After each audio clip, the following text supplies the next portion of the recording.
Hello again, welcome to another edition of CropLife Retail Week. Paul Schrimpf, joined by Eric Sfiligoj. Back in studio again together. Back again together. So we were apart last week, but we were at different conferences, different shows. Yes. So you were at MAGIE in Illinois, and a week later I was in Illinois as well at the Farm Progress Show. I just got back from that. We only spent a day. As much as I love spending time with farmers and retailers, I was happy to only spend a day in that place because it's hot. It wasn't as hot this year. I can't complain. People will call me out and say I'm a big sissy pants, but it was 80 degrees. It was sunny. It was actually pretty comfortable. But after 9 hours walking around and engaging people, that was plenty. But we did a lot of driving around. We actually did a precision planting event the day before. Oh yeah. Got a little insight on what they're doing. They seem to keep turning the Rubik's Cube on what we know about seed planting. I mean, it's now to the extent that they're looking at the orientation of the seed going in the ground and whether the orientation of the seed, being up or down or sideways, actually influences emergence. And so they're looking at the technology along those lines in the future. But it's very interesting. I think nothing else gives you appreciation for the many ways that we can look at crops and how to really maximize that emergence and how important that is. So, are they actually talking? Just kind of thinking in my head here about putting some type of marker in the seed so the machine will know what's up and down. Well, I mean the corn. I think it's more about corn because you got an actual shape there that you can get to put it in the right, quote unquote, right way where it doesn't have to go down and come back up, defy gravity and make a 90-degree turn. Interesting. It's actually, or 180-degree turn. It's going the opposite way. There is a difference in emergence. I mean, there's no doubt about it. So. Hearing about that and seeing, maybe there's technology coming that's going to put that seed even more optimally. How can we be more optimal? It's amazing. So there's that first day. It was raining cats and dogs, so that was okay, what's that going to mean for farm progress? So when we parked our car, you get on that alfalfa, or we have grass stuff and mud, and I think we're going to need the two trucks on either side with their winches to get us out of here. But fortunately, through the day, it dried out. It was good. It ended up being a pleasant day. Kind of rained out the demos. One of the things we really wanted to see was Smart Ag in the cart, the grain cart, the autonomous grain cart. I think they canceled it definitely for Tuesday. I'm not sure about Wednesday. I think they might have canceled it for both because it was pretty sloppy. Wow. But that to me, the autonomous grain cart is probably one of the most practical applications you can have of the technology because it's you're in the field with it all the time anyway. It's riding alongside of you. It's certainly easier to control, but you don't have to have that person in the cart with you to follow you and fill up and take away. So interesting technology. Hopefully that the demo worked out for them whenever they did end up having it, and that's a technology that kind of moves forward. I think it's pretty cool. Nice. I think I talked at length with the chairman of the National Hemp Association, and he is quite a character, but also got a real reality check on the difficulty of growing in hemp, and probably be writing something on that in the near future, talking about some of the real challenges of harvesting the product, the processing that goes in, and the lack of infrastructure that exists right now to process and how tenuous it is.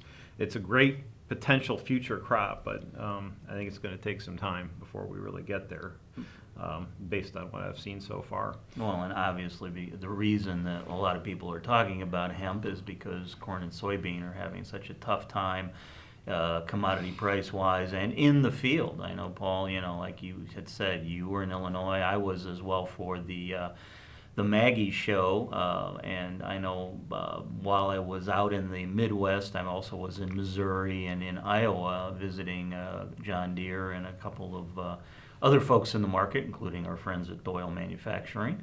Looking at the crop, it was all over the place. I mean, northern Missouri, the crop looked okay. Iowa looked a lot better, and then Illinois, depending on where I was, driving between Des Moines and Bloomington, it was very hit or miss. So I understand why there's a lot of interest from growers right now in some type of alternative crop that might bring in a little more revenue for them. Yeah, we flew to Chicago, drove down to the Decatur area and Lincoln. We came back to we came back across east and in kind of that central area, and you know, I've never seen black black soil in August before. It's not funny, I'm sorry, but it was just really amazing to see how much was planted and grown. You know, corn a couple feet off the ground, or just soybean fields basically left after planting with weeds and so forth, and soybeans being challenged overall. That was a big part of the discussion. Is it was nice to have a pleasant day to walk around, but the farmers really need some heat. Yes. There hasn't been enough of that after the rainfall. Now that we've had the rainfall across Illinois, I think everyone's got, okay, that can stop. Now we need some heat, get this crop moving in the right direction. But they were trying to put a good face on it, but they weren't terribly hopeful that it was going to be a positive outcome. We'll just have to wait and see. Well, speaking of good faces, one of the things I got to do with the MAGIE show, segue very nicely for me. One of the things I got to do with the MAGIE show, as I have for the last dozen years or so, is hand out the Showstopper Award, Paul, voted on by the MAGIE attendees. And in 2019, the Showstopper Award went to John Deere for their R4060 sprayer. And here are the folks from John Deere, a little video clip accepting the award and talking about their new sprayer. Hello, I'm Sfiligoj, editor of CropLife Iron Magazine, here today with the folks at John Deere at the 2019 MAGIE Show, presenting the Showstopper Award for the 2019 MAGIE Show that goes to the R460 sprayer by John Deere. Gentlemen, congratulations on winning the Showstopper Award. How does it feel? Thanks, Eric. It feels great. We really appreciate all that our customers do and our dealers do for us in helping us sell and promote this product out here for our ag retailers. Very good. So tell me a little bit about what makes the R460 so special, what some of the key features are of this unit. Yeah, this unit features our command drive, new powertrain, which automatically adjusts the transmission speed, the engine speed, and the wheel motor speed to hit the exact target that the customer wants to operate in. Runs that engine at a lower RPM, saves a lot on our fuel economy, as well as makes it a nicer, quieter ride in the cab, much more comfortable to operate in those long days of operation that these guys put in every day. Okay, very good. It also features a 1,600-gallon solution tank, so more capacity, less filling time, more acres done per day, and less fills. Well, tell me about the boom arm, because I know that's extra long here at the show. Yep, we also are featuring our 132-foot carbon fiber boom, also equipped with exact apply nozzle control system. All right, very good.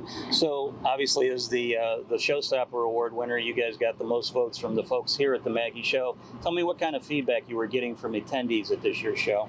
Yeah, customers really appreciated the machine, the quiet operation. They have experienced that fuel savings out there in their operations running these machines. Just really enjoy the comfort, convenience, as well as the technology, the ease of use of that technology when they're getting out there, taking care of their customers and getting the product put on. To grow those crops, take care of those crops, and get the maximum yield that we can get out of them. Very good. Well, gentlemen, congratulations on winning the 2019 Showstopper Award. John Deere, I congratulate you on behalf of all the MAGIE attendees and CropLife Iron. Thank you. Thank you. I appreciate it. So that's what the folks at John Deere had to say after winning the Showstopper, Paul. As you can tell, they were pretty pleased that they had taken home some hardware for their hardware. Overall impression of MAGIE, it was a good show like you had. The temperatures were low 80s, high 70s, very comfortable, not too much humidity, a little overcast on the first day. And attendance-wise, it was pretty strong early on, sort of dropped off mid-first day. Second day there was was a little attendance, I think, was overall down. We'll have to see the final numbers on that, but Paul, I was actually pleased how many new products I ran into. There were several people who had new products out on the fairgrounds there in Bloomington. The only caveat to add to that is most of these products, Paul, weren't going to be for the 2019 fall season. Everyone was really kind of focused on the 2020 spring season for these new pieces of equipment. So I guess the message there is that everyone wants 19 to be over with as quickly as possible. That's absolutely true. I went through a few of the financial booths, Rabo and Farm Credit, and just tried to get some sense as to where things would be in the fall, and everybody kind of was like, Yeah. You know, until the harvest comes in, there really isn't any sense. No, No one good has point. any sense or is willing to say anything about what's coming for us either this fall or next year. It's really, really tough. Yeah. I mean, there really wasn't a lot of honestly. I didn't think there was a ton of new innovation at the Farm Progress Show. I think that, you know, folks are kind of hunkered down with the products that they have, trying to figure out how to make best use of what they currently own. Sat in on a TopCon. TopCon announced their new platform, like a digital platform to kind of help bring data together. So, you know, they've been consolidating the different aspects of their acquisitions in recent years, and that's what a lot of it's about. It's just trying to figure out how to make best use of the products that we have in existence, as opposed to you know, inventing a whole lot of new things. And you know, even on crop protection and seed side, there's certainly a few new things out there, but you know, nothing that's really, I think, a game changer at this point. It's just really you know, supplementing or complementing what's already out there. So with John Deere, so are they infusing? Yeah, they got this 100. How big is the boom? Well, actually, they showed us a 132-foot boom that was on the R4060, but just across from that machine, they had a Hagie unit that had a 160-foot boom on it, Paul. So can I assume that's hemp infused now? Because hemp is like the eternal like crop that. You know, I know they're talking about hemp for like packaging as a replacement for like corrugated, perhaps, but I haven't seen anybody talk about hemp fiber being used in boom arms just yet. You know, if they're making blocks of hemp that they can use in building construction. R45, sir. R45. It's very Okay. impressive. Yeah, okay. I'm sure it's just around the corner too. And we probably should end on that note. I'm sorry. Okay, well that's it for this edition of CropLife Retail Week. Thanks for joining us, and we'll see you next week. If you have questions or comments about today's episode of Retail Week, contact us by email or Twitter, or type your message in the comment section below.